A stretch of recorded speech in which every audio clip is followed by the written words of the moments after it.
And welcome back, everybody. Thanks for sticking with us. We are joined by Kevin Schultz. Kevin is I don't know if you've got the title Historian Kevin, but you sure as heck are a historian. Informally, you might say, Joe. Yeah. Right, informally. And this is a picture of the first Catholic Mass, the site of the first Catholic Mass in Utica, yes? This is the picture of the Devereux home, which was in the corner of Broad and 2nd Street, and it was sometime, we believe, in the year of 1814 that Mass was said here in Utica for the first time at the home of John and Nicholas Devereux, who were two pioneers in the founding of this city. Yeah, they helped found the Savings Bank of Utica, and they were really instrumental in this church and what happened to Roman Catholicism in the city of Utica. And in fact, Kevin, you tell me if I'm wrong, where this house stood, the Devereux House, on the corner of Broad and 2nd Street, there's a boulder there today, yes? Absolutely, Joe, commemorating the spot where the first Mass at some point in time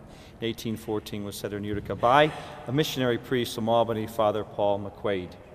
And this church, St. John's, is the 4th oldest church in New York State, Catholic church in New York State? It is, Joe, the 4th oldest. It's preceded by, in New York City, St. Peter's on Barclay Street, which is the oldest church in the state, then Old St. Patrick's, which is the original cathedral in New York City, the 3rd church, St. Mary's in Albany, and St. John's, the 4th oldest in the state of New York. And really because of the Devereux and because of the inspiration of them, Utica was chosen as the site for this church, which really served all the way west of Albany, all the way almost into what we call today into Buffalo. Yeah, really out into the frontier in those days, right?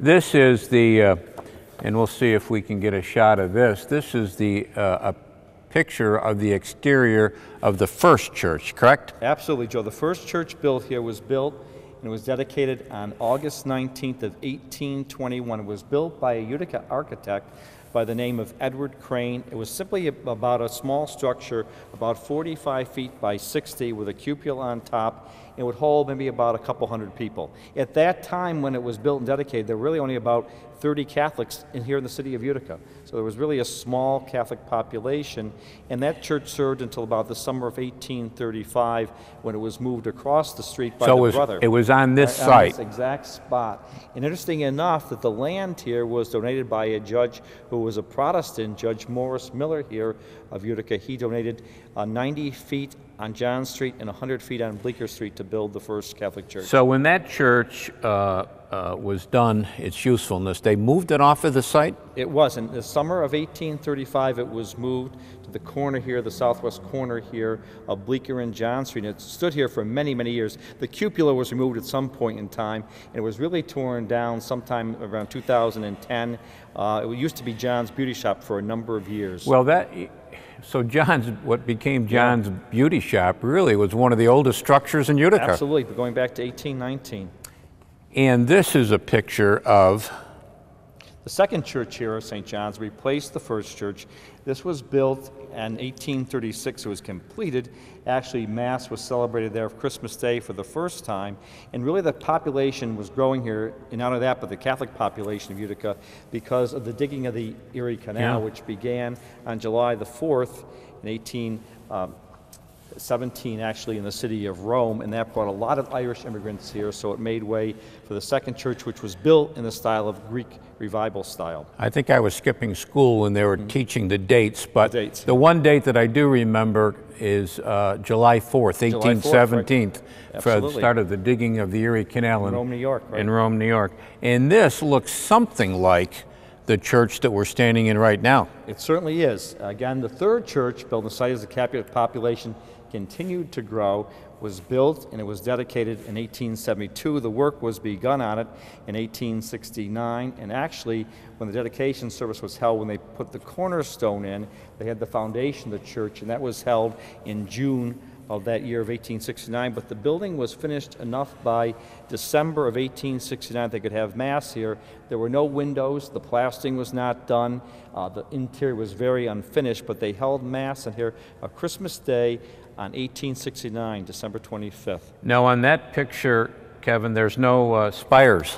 Right, exactly. When it was completed actually and dedicated in 1872, there were no spires. The building is in the form of what we call Romanesque style, where everything ends in an arch.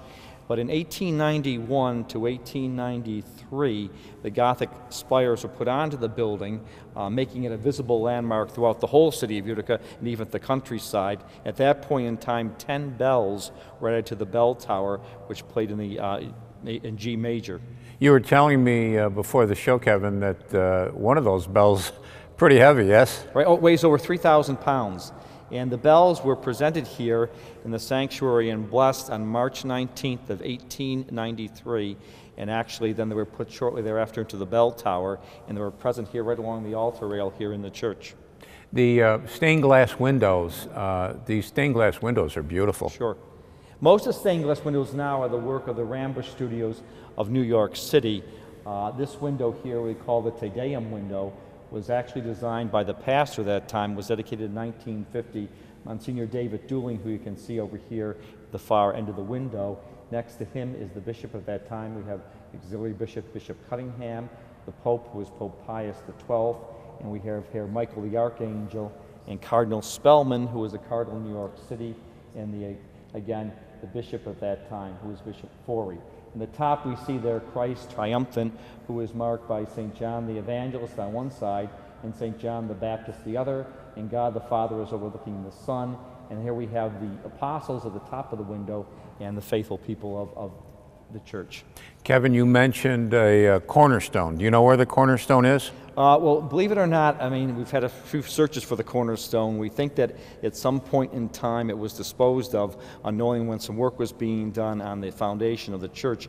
But it did have there a copper box with items that were put in when the second church was built, and also some additional items like a gold coin that dated back to 1798 when the cornerstone was laid for the third church. Okay. Kevin Schultz is our guest. We're talking about historic old St. John's, and they are celebrating their 200th anniversary. Short break, right back.